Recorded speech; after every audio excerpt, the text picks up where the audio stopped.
Hello, class 9th children.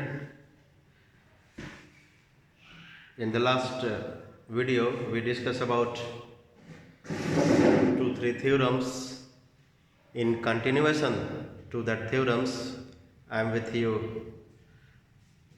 again with you to explain some left theorems.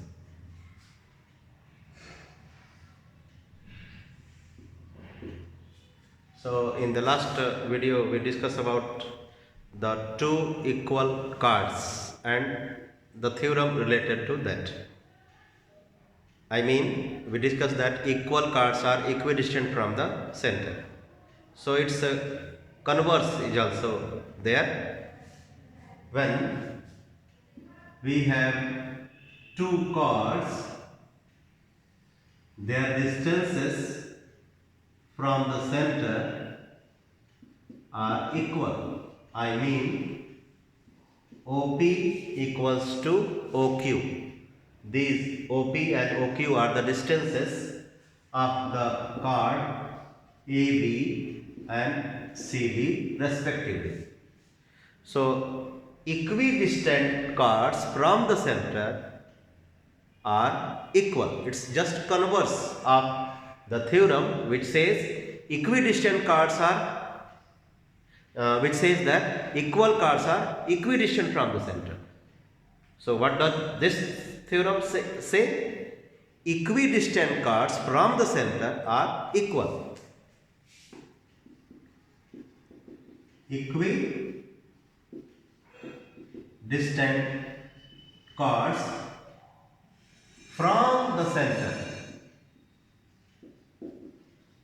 Equidistant cards from the center are equal.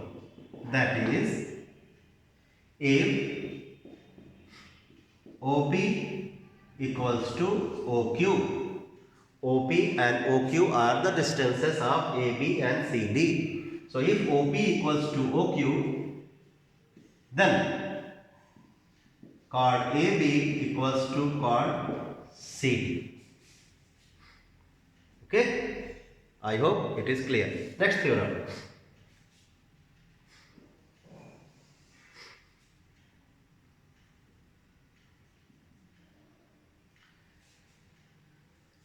Next theorem is, if we consider a card AB, okay, and mark its midpoint as P.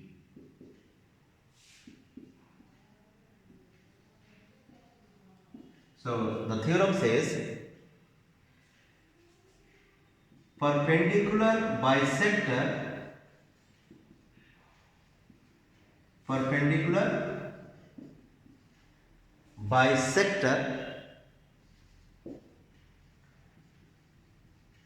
of the card passes through the center of the circle. I repeat, the theorem says the perpendicular bisector of the card, I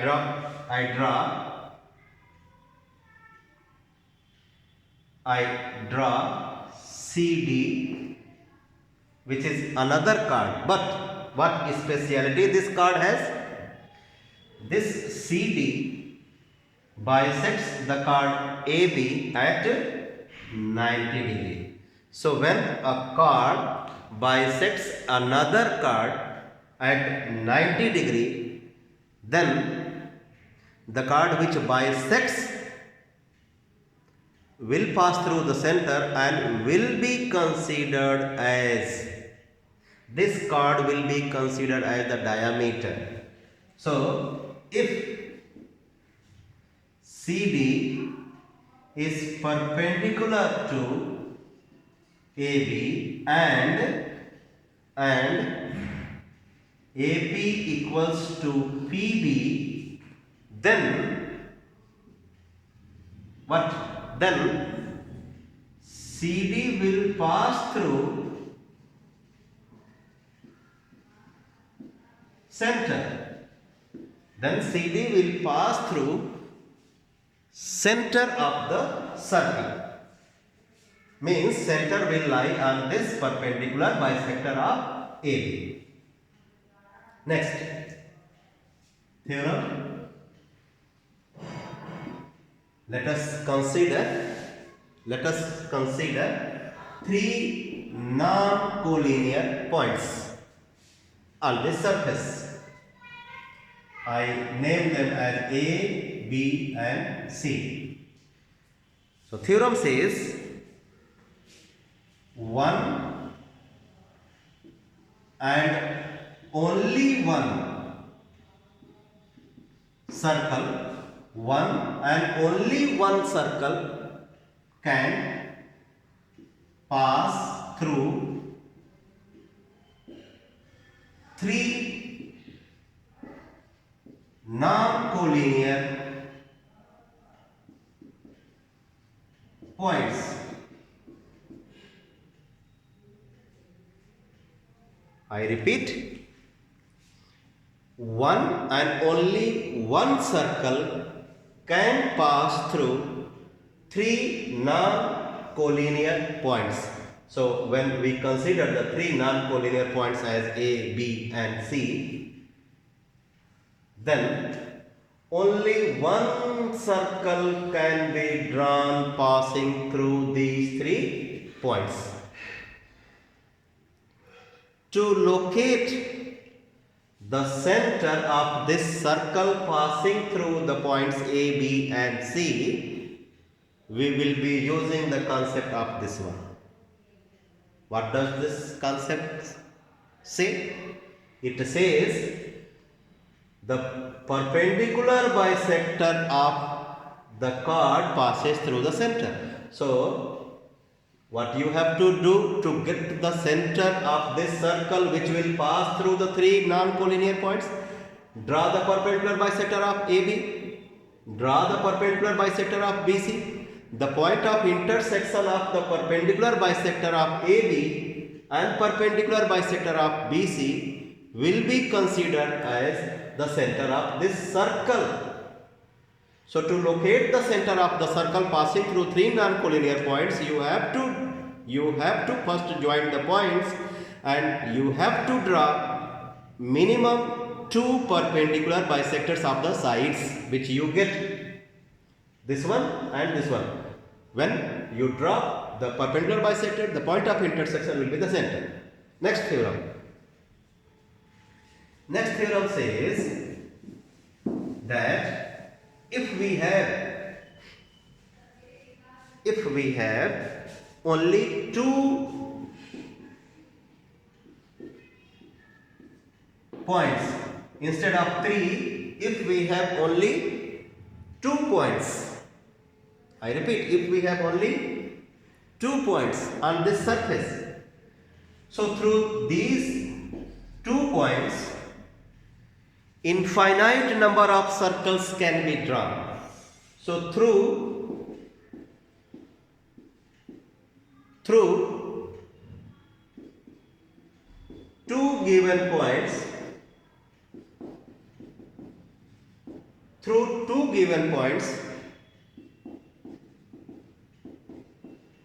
infinite circles can be drawn. I repeat, through 2 given points, infinite circles can be drawn. How? Let me explain. Let us consider the 2 points as A and B. So as I said that the perpendicular bisector of the chord, if you draw the perpendicular bisector of AB, so this perpendicular bisector of AB will pass through the center. I mean the center will lie on this line. So you can consider any point on this perpendicular bisector as the center. Suppose I put here a point and name it as O. So this O you consider as center and OA as radius. Draw a circle, it will pass through A and B.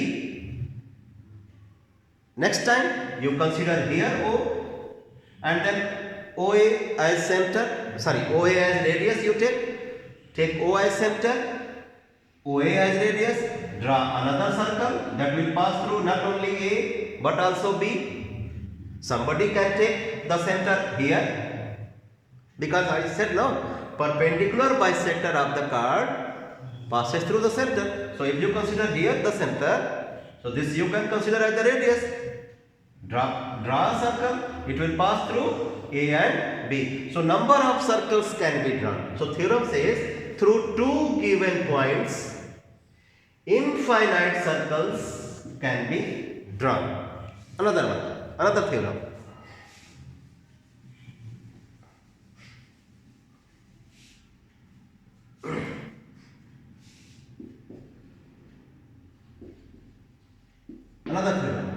I consider here two intersecting circles. Two intersecting circles. The point of intersection I mark as A and B. So when two circles intersect, remember when two circles intersect, there will be two common points. I have marked them A with letters A and B. Let us consider their centers as P and Q. Let us join their centers. So we have two different circles, intersecting circles with their centers as P and Q. The point of intersections are as A and B. So when you join the points A and B to get a chord, that chord will be called the common chord.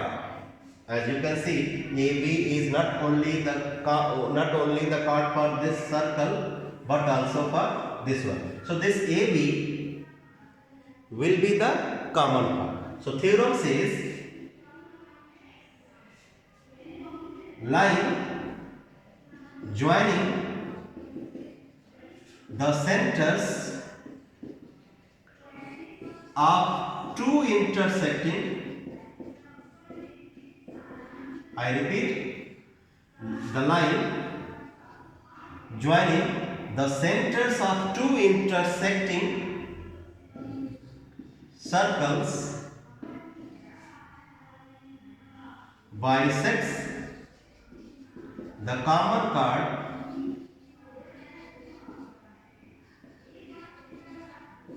at 90 degree.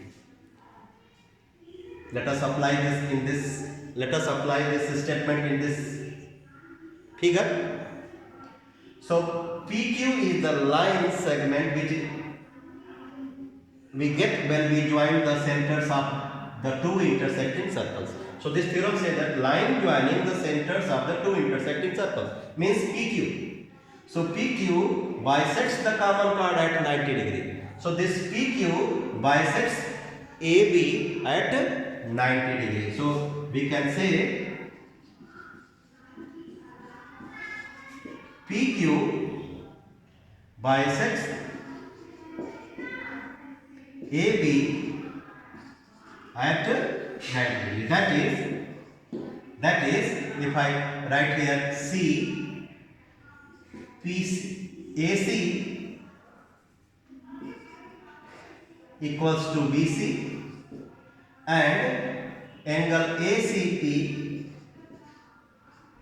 equals to ACQ equals to 90 degree.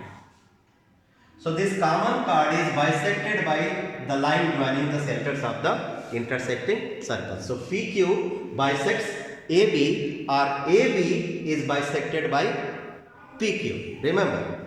So next few things we will study in the next video. Bye bye.